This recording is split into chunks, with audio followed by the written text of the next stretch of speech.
মুসলমান দুই ধরনের রয়েছে, একটা হলো ইজিদি মুসলমান, আর একটা হলো হুসাইনি মুসলমান।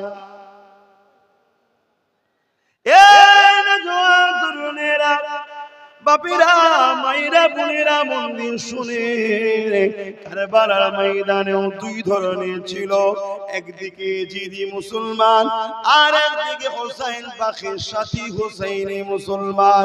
এজিদের তাবুতে আজান হয়েছে, হোসাইন পাকের তাবুতে আজান হয়েছে। এজিদের তাবুতেও নামাজ হয়েছে, হোসাইন পাকের তাবুতেও নামাজ হয়েছে। এজিদ বাহিনী, তোমরা কাল কলেমা পড়ো, হোসাইনের নানার কলেমা পড়ে। হোসাইন তো হোসাইনের নানারই কলমা পড়ে। যুগে যুগে বাপ ছিল দুটো মুসলমান, একদল মুসলমান হলো এজিদি মুসলমান, আর একদল মুসলমান হলো হোসাইনি মুসলমান। আজও দুই ধরনের আছে না নাই? চিনবেন কি করে? সেদিন এজিদি বাহিনীর মধ্যে 13,000 আলেম হাফেজ মুফতি ছিল। কত কতগুলো শুনে যান। 13,000 হাফেজ আলেম মুফতি ছিল, 7,000 আলেম ছিল, 3,000 হাফেজ ছিল, 3,000 মুফতি ছিল। কার দিকে বলবেন তো?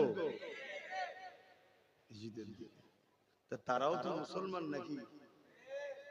আজ এরকম মুসলমান আছেন? আপনাদের কারো যদি ধারণা হয় এই জীব জান্নাতে যাবে, তাহলে তো আর কিছু বলার নেই তাকে। আর এজিদ জাহান্নামে যাবে, এটা কোনো সন্দেহ নাই। অলরেডি ধোলাই চলছে বেটা। তার পক্ষে যারা ছিল তারা কি বাদ? এই যুবকেরা, তরুণেরা, আমার আপনারা, মায়েরা, বোনেরা, মন দিয়ে শুনেন। আমার ইমাম পাক কাতারকে ভাগ করে দিয়ে বুঝিয়ে দিয়েছে, বাবারা, দাঁড়িয়ে থাকলেই মুসলমান মুমিন হওয়া যায় না, টুপি থাকলেই মুমিন মুসলমান হওয়া যায় না। আমার নানার কলেমা পড়েছে মানে যে মুমিন মুসলমান হওয়া যায় না। কেননা অন্তরে এক রয়েছে, বাহ্যিক আর এক রয়েছে। এদেরকে মুনাফিক বলা হয়। এরা মূলত এজিদি মুসলমান। সেদিন এজিদের দিকে 15,000, এমন করে 25,000 লোক দাঁড়িয়েছে। তারা সামান্য পদের জন্য, সামান্য অর্থের জন্য, সামান্য ক্ষমতার জন্য জালিমের সাথ দিয়েছিল। যুগে যুগে যুগে যে সকল আলেমরা, যে সকল মুফতি মৌলানারা, যে সকল মুসলমানরা যুগের জালিমের সাথে, যুগের এজিদের সঙ্গে সাথ দেবে, মনে রাখবেন এরা হলো এই যুগের এজিদি মুসলমান। আর যারা ন্যায়ের পক্ষে, অন্যায়ের বিরুদ্ধে, সত্যের পক্ষে, মানবতার পক্ষে, গরিবের পক্ষে, খোদার পক্ষে, জমিনের শান্তির পক্ষে, তাওহীদের পক্ষে, রিসালাতের পক্ষে, মনে রাখবেন এরাই হলো হোসাইনি মুসলমান। আরো জোরে বলুন সুবহান।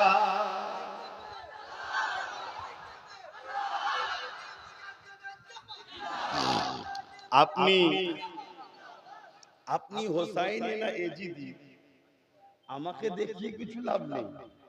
আপনি আয়নার সামনে দাঁড়িয়ে নিজেকে প্রশ্ন করবেন, আয়নার ভেতরে যে আপনার ছবিটা পড়ছে ও উত্তর দেবে যে তুই তো এজিদি রে। আমার দুনিয়ার লোকের কাছে হুজুর সেজে কোনো লাভ নেই। আল্লাহর কাছে যদি বদমাইশ হই তো তোমার কাছে হুজুর হয়ে আমার লাভ কি হবে? হ্যাঁ, ফাইসাল্লা তো আল্লাহ করবে। এটা তো পরীক্ষার জায়গা। এখানে ফেরাউনও এসেছে, নমরুদ এসেছে, তারও রাজত্ব ছিল, নমরুদেরও ছিল, তারাও মজা করেছে, ফুর্তি করেছে, কিছু দিনের ছাড় ছিল, শুনছেন না? কিন্তু পাকড়াও হয়েছে না হয়নি? আসল জায়গা এটা। এ মুসলমান ঘরে ছেলে মেয়েরা, আমার আম্মা জানেরা, বাপেরা, বোনেরা, আল্লাহকে ভয় করে, নবীকে ভালোবাসে। মুসলমান দুই ধরনের যুগে যুগে ছিল, আজও মুসলমান দুই ধরনের রয়েছে। যারা অত্যাচারী শাসকের সাথ দেবে, জালিম শাসকের সাথ দেবে, চোর শাসকের সাথ দেবে, খুনি শাসকের সাথ দেবে, ইসলাম বিরোধী শাসকের সাথ দেবে, মসজিদের দুশমনের সাথ দেবে, ওয়াকফের দুশমনের সাথ দেবে। মনে রেখে দিও, জেনে রেখে দিও, তারা হলো আজকের দিনের এজিদের সাথ দিয়েছে। কেন এজিদ তো তাকে বলা হয় যে রাসূলুল্লাহ দিনকে মিটাতে চেয়েছিল, নবী পাক যেগুলো হালাল করেছিল এজিদ সেগুলো মিটাতে চেয়েছিল। এজিদ যে অন্যায় করেছিল, এজিদ জালিম ছিল, এজিদ লুটেরা ছিল, এজিদ চরিত্রহীন ছিল, এজিদ জুলুম করত, এজিদ গরিবদের ঘরে লুটত। আজকের দিনও কোন নেতা, রাজা, মহারাজা, শাসকের মধ্যেও যদি পাওয়া যায় জুলুম করে, অন্যায় করে, অত্যাচার করে, নবীর দ্বীনের দুশমনি করে, মসজিদকে ভেঙে দেবে বলে, মাদ্রাসা বন্ধ করে দেবে বলে, মনে রেখে দিও এরা আজকের দিনের এজিদ, আজকের দিনের এজিদ, আজকের দিনের এজিদ। এ হোসাইনিরা, তোমাদের পরীক্ষা শুরু হয়েছে। সেদিন হোসাইন পাগনায়ের পক্ষে দাঁড়িয়ে শহীদের মর্যাদা পেয়েছে। তিনার সাথীদের মধ্যে থেকে তিনার আওলাদ মিজু সাহেবজাদা হযরতে জাইনাল আবেদিন, তিনি কাজীর মর্যাদা পেয়েছে। এ যুবকেরা, তরুণেরা, আজ আমাদেরকে পার্থক্য করতে হবে, কারা হোসাইনি কারা এজিদি আজকেও বোঝা যাবে। আজকে দিনে আপনি থাকবেন জালিমের দিকে আর মুখে বলবেন ইয়া হোসাইন, আপনি অন্যায় করে সাথ দেবেন জালিমের দিকে আর মুখে বলবেন আমি হোসাইনি। এই চিটিংবাজি দুনিয়া জমিনে কিছুদিন চললো, আল্লাহ পাক আপনাকে জালিমদের সঙ্গে মিটাবে। কারণ এজিদ বেশি দিন ছিল না, তার তখ্ত বেশি দিন ছিল না, তার সাথী যারা ছিল তাদেরকে আল্লাহ এজিদের সঙ্গে মিটিয়ে দিয়েছে। এ যুবকেরা, তরুণেরা, জুলুম বেশি দিন থাকে না। আমরা কিছুদিন আগে তো দেখলাম, 2 মাস আগে দেখলাম এক ফেরাউনের পতন হলো, তার সাথে যারা ছিল তাদেরও পতন হয়েছে। কিন্তু আমরা হোসাইনি সেদিনও ছিলাম, আজ আলহামদুলিল্লাহ আজ আমরা নিরাপদে আছি। আরো জোরে বলুন সুবহানাল্লাহ।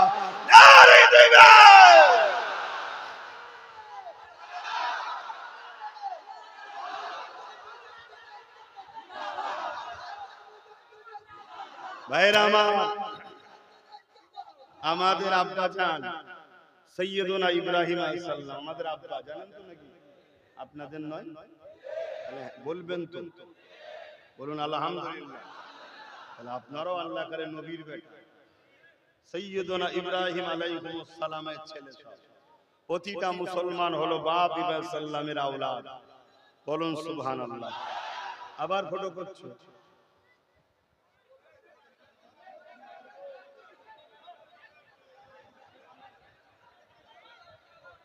কোন ঘরে থাকে আল্লাহই জানে। ও ভালো করে শোনে, আমাদের আব্বা জানকে আল্লাহ খলিল লকাব দিয়েছে, অর্থাৎ আল্লাহ বলছে তুমি আমার বন্ধু। জোরে বলুন সুবহানাল্লাহ। তা আল্লাহ যখন আমাদের আব্বাকে খলিল বলেছে, এমনি এমনি তো বলে দেয়নি, তার আগে আল্লাহ পরীক্ষা নিয়েছে না নাই? পৃথিবীর রাজা নমরুদকে দিয়ে পরীক্ষা নিয়েছে, অনেক দিক দিয়ে পরীক্ষা নিয়েছে, জানের পরীক্ষা নিয়েছে, মালের পরীক্ষা নিয়েছে, আওলাদের মহব্বতের পরীক্ষা নিয়েছে, স্ত্রীর মহব্বতের পরীক্ষা নিয়েছে। শত শেষে ইব্রাহিম আলাইহিস সালামকে আল্লাহ নমরুদের আগুনে ফেলে পরীক্ষা নিয়েছে। আমাদের আল্লাহ নেবে না? হযরতে বেলাল হুজুরকে আল্লাহ পরীক্ষা নিয়েছে জালিম উমাইয়াকে দিয়ে, এজিদ কি বলে আবু জেহেলকে দিয়ে, উতবাকে দিয়ে। আমাদের আল্লাহ পরীক্ষা নেবে না? আমি তো মনে করি আমাদের পরীক্ষা এতদিন ছিল ভেতরে ভেতরে, আমরা ছায়াকে চিনতে পারছিলাম না, কি আপন কে পর। এবারে তো ডাইরেক্ট দুশমন আমাদের মাথায় বসে গেছে। বসেই বলছে খাওয়া হবে না। কে? আমরাও বললাম খেলাম না, আর কি নেই। কিন্তু একবার ছেড়ে দিয়েছি, রাস্তাঘাটে দেখা হয়। 1 বছর খাইনি, এতেই দেখছি রাস্তাঘাটে ঘোরাঘুরি করছে। 2-5 বছর খেলে দেখবেন রাস্তাঘাটের গাড়ি নেই। আর যত মার্কেটে কাঁচের দোকান আছে, একটাও সামনের কাঁচ থাকবে না, গুঁতিয়েই সাইজ করে দেবে। কিছু কিছু জবাব নীরবতার সঙ্গেও দেওয়া যায়, কিছু কিছু জবাব নীরবতার সাথেও দেওয়া যায়। আর নীরবের লড়াইটা কিন্তু খুব কঠিন হয়। তো যাই হোক, আল্লাহ আমাদেরকে পরীক্ষা নেবে। তাহলে হযরত ইমামে হুসাইন পাক বললেন, তুমি যদি জুলুমের বিরুদ্ধে, অন্যায়ের বিরুদ্ধে, অত্যাচারের বিরুদ্ধে, জালিমের বিরুদ্ধে ধৈর্যের সাথে, সবরের সাথে দাঁড়িয়ে থাকতে পারো, আল্লাহ তোমাকে প্রথম নিয়ামত দেবে কি? শহীদের মর্যাদা। শহীদের মর্যাদা কত? একটু এটা বলি এবারে, তারপর দ্বিতীয়টা বলছি। আল্লাহ নবী বললেন শহীদের মর্যাদা এত, যখন কাউকে আল্লাহ শহীদের মরণটা দেয়, তার জানটা বেরোবার আগে আল্লাহ পাক তাকে তার ঠিকানাটা জান্নাত দেখাতে লাগে। এ যুবকেরা, আল্লাহ নবী আরো জানিয়ে দেয়, আমার উম্মত উম্মতিরা, বাবারা ধৈর্য ধরো, সবর করো, অন্যায়ের সাথে যেও না, জুলুমের সাথে যেও না। বাবা মনে রেখে দেবেন, বারবার কথা কেন ঘুরিয়ে বলছে? আল্লাহ পাক কোরআনে আমাদেরকে দুটো মাত্র কাজ দিয়েছে, তা'মুরুনা বিল মারুফ ওয়া তানহাউনা আনিল মুনকার। অন্যায় করো না, অন্যায়কে মিটিয়ে দাও, ন্যায় করো, ন্যায়কে প্রতিষ্ঠিত করো। মসজিদে যেতে হবে ওটা ব্যক্তি জীবনের জন্য, কিন্তু সমাজে গরিবদের পক্ষে দাঁড়িয়ে আল্লাহর সৃষ্টিকে বাঁচাতে হবে, এটা আল্লাহ পাকের হুকুম আমাদেরকে আল্লাহ দিয়েছে। দুটো কাজ, তা'মুরুনা বিল মারুফ ওয়া তানহাউনা আনিল মুনকার। অন্যায় করো না, অন্যায়কে মিটিয়ে দাও, ন্যায় করো, ন্যায়কে প্রতিষ্ঠিত করো। এই দুটো কাজ আল্লাহ দিয়েছে।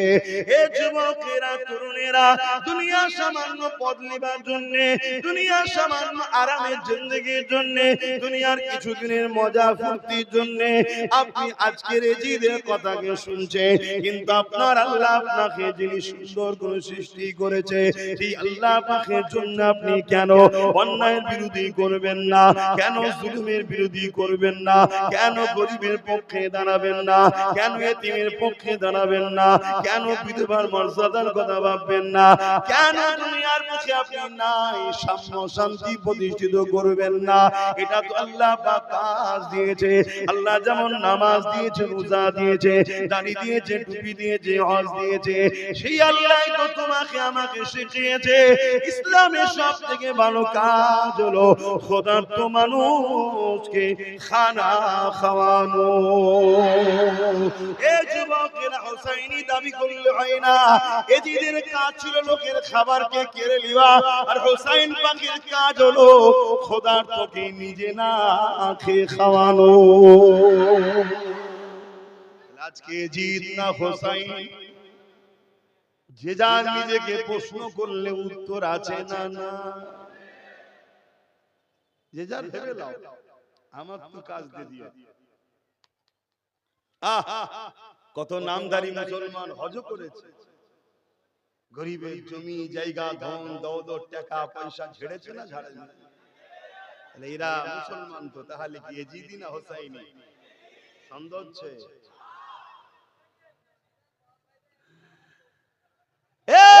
যুবকেরা, তরুণেরা, আমার আম্মা জানেরা, শহীদদের আল্লাহ কত মর্যাদা দিয়েছে। আল্লাহ নবী জানিয়ে দিলেন, পিপিলিকা কামড়ালে জানা কষ্ট হয়, শহীদ মরণ যখন হয় তার থেকেও কষ্ট কম হয়। উদাহরণ হিসাবে বলছি, মন দিয়ে শোনেন। আপনি কাউকে ভালোবাসেন, কঠিন রোদে যদি তার সঙ্গে আপনার সাক্ষাৎ হয়, ওই রোদের মধ্যে গরম লাগবে ঠিকই কথা, কিন্তু ভালোবাসার মানুষকে দেখে ওই গরমটা কিন্তু আপনি উপভোগ করতে পারেন না। আজকে কাদা পানি তো লোক মাহফিলে বসে, রোদে তো দাঁড়িয়ে দাঁড়িয়ে আমার মুখের দিকে হাজারো যুবক দাঁড়িয়েছে, আমি দেখেছি। কিসের জন্য? ভালোবাসা। এই গরম কি হয়নি? হচ্ছে, কিন্তু গরমটা ওই বান্দাকে অতটা আঘাত দিতে পারছে না, তার প্রেম যতটা জোর কানেকশন হয়ে আছে। তাহলে দুনিয়ায় একটা বান্দা যদি আরেকটা বান্দাকে ভালোবেসে এই কাইফিয়াত হয়, তাহলে যখন শহীদদের মরণ হবে তখন আল্লাহর জান্নাতটাকে দেখানো হবে, সে দেখতে থাকে, তার জান বেরোনোর কষ্টটা বুঝতে পারে না। জোরে বলুন। এই মরণ যদি আল্লাহ আমাদের দেয়, আমরা নসিব বলা হব না? হব না? তাহলে এই মরণের জন্য জুলুম করতে হয়, এই মরণের জন্য জালিমদের দালালি করতে হয়, এই মরণের জন্য পা চাটতে হয় নাকি? জীবন তো বা অনেকেও দিচ্ছে, এর গদি বাঁচাবার জন্য, ওর গদি বাঁচাবার জন্য। গরম বললে তো হবে না, কেন আমরাও তো দেখি অনেক জায়গায় লেখা থাকে শহীদ অমুক, তুমি অমর রহো, আমরা তোমায় ভুলছি না। ওইদিকে ধুলায়ও বন্ধ হচ্ছে না, তো ওই শহীদের তো কিছু দাম নেই। মা তাকুমুর রাসূলু ফাখুযুহু ওয়া মা নাহাকুম আনহু ফান্তাহু। আমার নবী যা দিচ্ছে নিয়ে নাও, আমার নবী যা ছাড়তে বলেছে ছেড়ে দাও। এর উপরে কায়েম মাকাম থাকতে গিয়ে যদি আপনার মরণ হয়, এই মরণটা হলো শহীদের মরণ।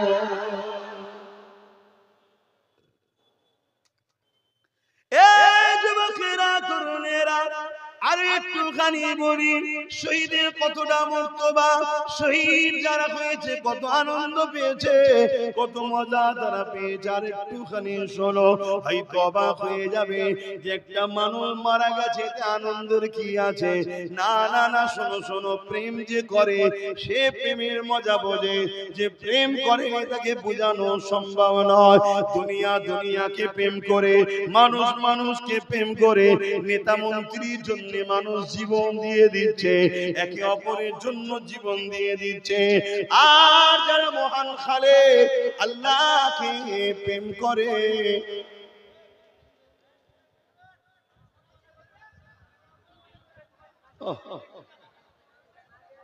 এগুলো না এলেই তো ভালো হয়। কেন আসে এগুলো? দরুদ শরীফ আল্লাহুম্মা সাল্লি আলা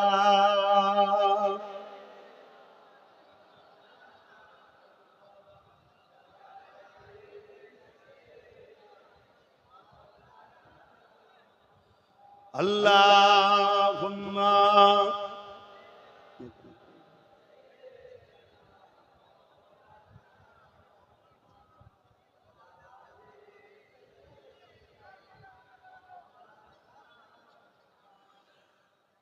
जो कोई गम सताए तो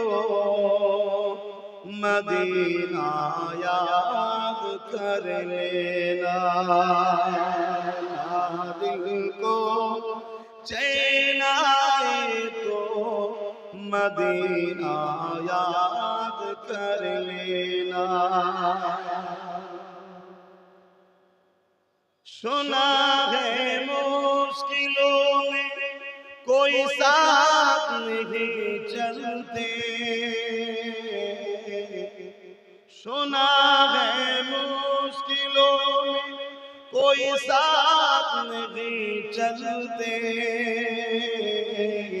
ज़माना छोड़ जाए तो मदीना याद कर लेना, जो कोई गम सताए तो मदीना याद कर लेना, ना दिल को चैन आए तो मदीना याद कर लेना। उम्र जिंदगी गम के दिन तो आई जाती है, उम्र जिंदगी में गम के दिन तो आई जाती है, कभी लम्हा आए तो मदीना याद कर लेना, जो कोई गम सताए तो मदीना याद कर लेना। अल्लाहुम्मा सल्ली अला।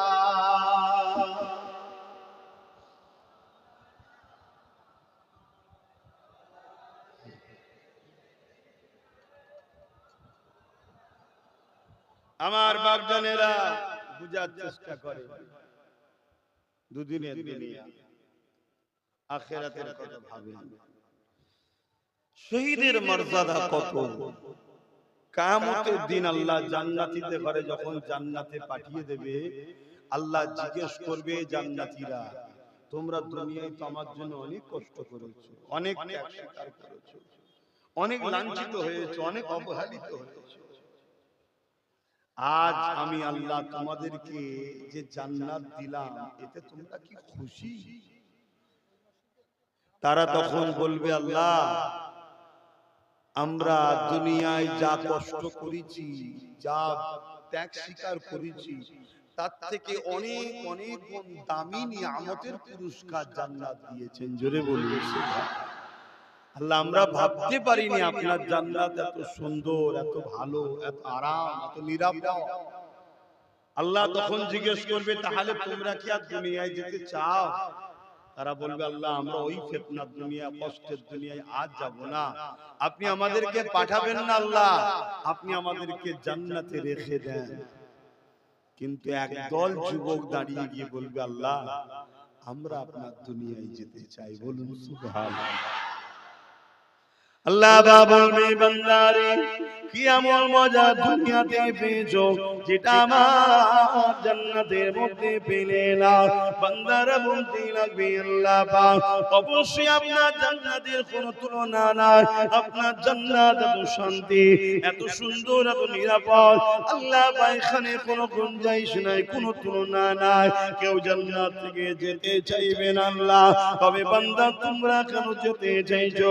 আল্লাহ পাক দুনিয়া জমিনে একটা মজা পেয়েছি, যে মজাটা বারবার চাকায় তামান্না বাসনা দিলের মধ্যে জাগে, ওই মজাটাকে বারবার নিবার জন্য দুনিয়াতে যাবার তামান্না রাখি।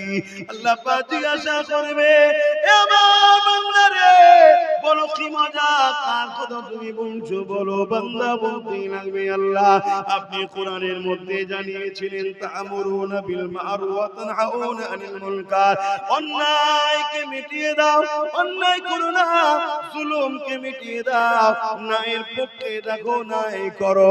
এই জুলুমের বিরুদ্ধে, অন্যায়ের বিরুদ্ধে দাঁড়ানোর জন্য জালিম অত্যাচারীরা আল্লাহ আমাদের উপরে জুলুম করেছে, আমাদেরকে জুলুম করতে করতে করতে করতে তারা আমাদেরকে হত্যা শহীদ পর্যন্ত করে দিয়েছে।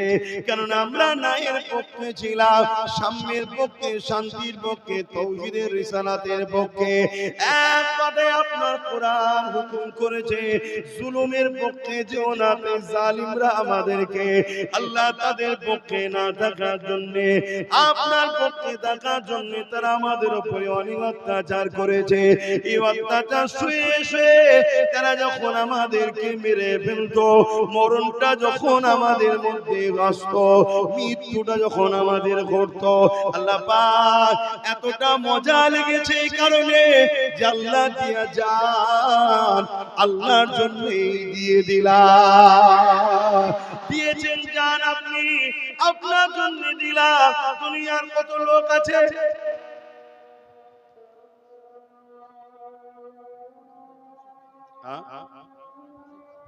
আচ্ছা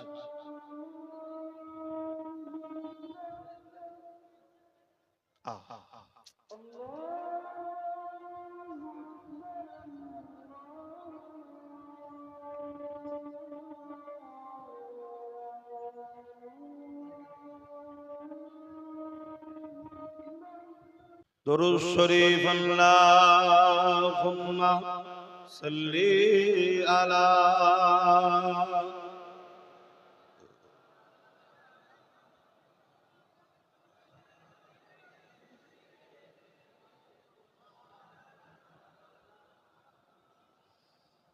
যাদের হৃদয়ে আছে আল্লাহর ভয় তারা কখনো ভুলে যায় না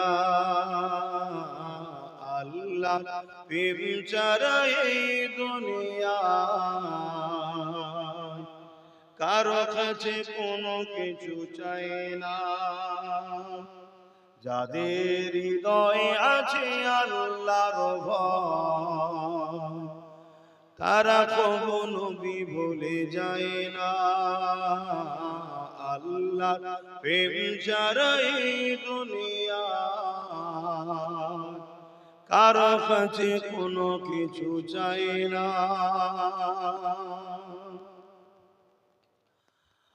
রাতের আধারে যারা সিজদাতে রয় দু চোখের ঔষধে নদী যেন বয় রাতের আধারে যারা সিজদাতে রয় দু চোখের ঔষধে নদী যেন বয় ছলনার গাছালি যতই আসো ছলনার গাছালি যতই আসো পিছনে ফিরো তাকায় না যাদের হৃদয়ে আছে আল্লাহর ভয় তারা কখনো ভুলে যায় না আল্লাহুম্মা সাল্লি আলা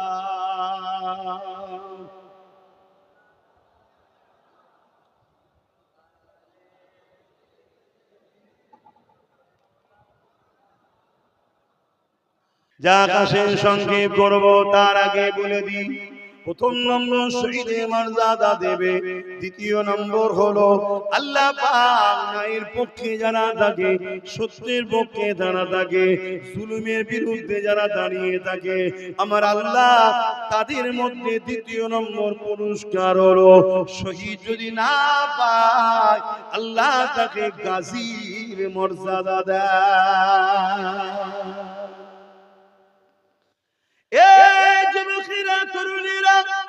গাজীর মর্যাদা কি আল্লাহ তাকে দুনিয়ায় সম্মানিত করবে দুনিয়া আল্লাহ তাকে শানওয়ালা করবে এবং পরকালে আল্লাহ তাকে জান্নাত দিয়ে দেবে মনে রাখবেন আমার রাসূলুল্লাহর একজন সাহাবীর নাম বলছি হযরত খালিদ বিন ওয়ালিদ আমার রাসূলুল্লাহর বড় পেয়ারা সাহাবী ছিলেন একটা দিন কিন্তু সে রাসূলুল্লাহর বিরুদ্ধে ছিল আবার একটা দিন বিরুদ্ধে ছিল আর অত কিছু বলার তো সময় নেই যুবকেরা তরুণেরা হযরত খালিদ বিন ওয়ালিদ এমন সময় ইন্তেকাল করবে বিছানাতে শুয়ে রয়েছে চোখের পানি ফেলে কাঁদছে স্ত্রী এসে বুঝাতে লেগেছে কষ্ট হচ্ছে সবর করে ধৈর্য ধরে খালিদ বিন ওয়ালিদ জবান খুলে বলতে লাগলো আমার প্রাণের স্ত্রী রে আমি ইন্তেকাল হয়ে যাব এতে আমার কোনো দুঃখ নাই এর জন্য আমার কোনো কষ্ট নাই কিন্তু আমার কষ্টটা কিসের হচ্ছে তুমি কি জানো স্ত্রী বলছে না বুঝলাম না খালিদ বিন ওয়ালিদ বলতে লেগেছে আমার চেহারাটাকে তুমি একবার দেখো এমন কোন চেহারার কোন একটা জায়গা পাও কিনা যেখানে আঘাত লাগা নাই স্ত্রী চেহারাকে তালাশ করতে লেগেছে কোন এমন জায়গা ফাঁকা নাই হয় অস্ত্রের আঘাত নাই তীরের আঘাত নাই বল্লমের আঘাত ওই সময় খালিদ বিন ওয়ালিদ বলতে লেগেছে আমার প্রাণের স্ত্রী 120 থেকে 25টা লড়াই করেছে খালিদ বিন ওয়ালিদ বলতে লেগেছে আমি প্রতিটা লড়াই যখন যেতাম আল্লাহ পাকের কাছে দোয়া চাইতাম দূরে কাজ নামাজ পড়ে আল্লাহ ন্যায়ের পক্ষে গরিবের পক্ষে আপনার সৃষ্টির পক্ষে ইনসাফের পক্ষে আল্লাহ আপনার রাসূলের পক্ষে লড়তে যাচ্ছে এই লড়াইয়ে আল্লাহ আমি যেন শহীদ হয়ে যাই হযরত খালিদ বিন ওয়ালিদ বলে আমার প্রাণের স্ত্রী রে এতগুলো লড়াই করলাম, প্রত্যেকটা লড়াইতে আল্লাহ পাক খালিদ বিন ওলীদকে বিজয় দিয়ে দিয়েছে। তার মধ্যে একটা লড়াই ছিল মুতার লড়াই, যেখানে 2 লক্ষ রোম সৈন্য ছিল, খালিদ বিন ওলীদ মাত্র 3000। এই 3000 নিয়ে 2 লক্ষ রোমের বিরুদ্ধে লড়াই বিজয় আল্লাহ দিয়েছে। খালিদ বিন ওলীদ বলতে লেগেছে, আল্লাহ আমাকে শহীদের মরণ দিল না, এই দুঃখে আমি কাঁদতে লেগেছি, বিছানায় পড়ে মরছি। আল্লাহর কাছে চেয়েছিলাম বীরের মতো লড়াই করতে করতে, ইনসাফ ও ন্যায়ের জন্য, সত্য শান্তির জন্য লড়াই করতে করতে আমার যেন শহীদের মরণটা হয়ে যায়। ওই মরণ না হওয়ার জন্য আজকে আমি কাঁদতে লেগেছি। এ দেখে আপনারা কি বুঝতে পারলে? এ যুবকেরা, শহীদ হওয়া বড় চারটেখানি ব্যাপার নয়। আল্লাহ পাক যাকে শহীদের লাকাব দেবে সেই তো শহীদ হবে। কিন্তু স্ত্রী বুঝাতে লাগলে, আমার স্বামী রে, আল্লাহ আপনাকে শহীদের মর্যাদা দেয়নি, একটা কারণ রয়েছে। কি কারণ বলো? ওই সময় স্ত্রী বলতে লেগেছে, স্বামী আপনার নাম হলো সাইফুল্লাহ, আল্লাহ তরওয়াল। আল্লাহ তার জমিনের উপরে এমন কোন মায়ের সন্তান দেয়নি, আল্লাহ তরওয়ালকে ভেঙে দেবে। আল্লাহ আপনাকে শহীদের জন্যই দেয়নি, আল্লাহ তার তরওয়ালকে হিফাজত করেছে। কিন্তু আল্লাহ হিফাজত করতে পারে তো? এত ঘাবড়াবার কি? জুলুম করো না, জুলুমের সাথ দিও না, অন্যায় করো না, দেশে বাস করো, দেশের সংবিধান বিরোধী কাজ করো না। শুনছো? আর হুকুমাত যারা আসবে যাবে, এটা চলতেই থাকবে। যে হুকুমাত সংবিধান বিরোধী কাজ করবে তার বিরুদ্ধে লড়াই ছিল, আগামীতেও লড়াই থাকবে। সংবিধান বিরোধী কাজ যদি হুকুমত না করে, তার বিরুদ্ধে আমাদের কোনো কথা নাই। কথা মাথায় ঢুকছে তো নাকি? তাই বসেছেন, ভালো কথা, সংবিধান অনুযায়ী কাজ করুন। আর না হয় এরা তো আন্ডা খাচ্ছে, আপনারা আরো কিছু খাবেন। কেন জুলুম কখনো টেকে না বাপ। যাক, নামাজ পড়তে হবে, একটু সালাম দিয়া না।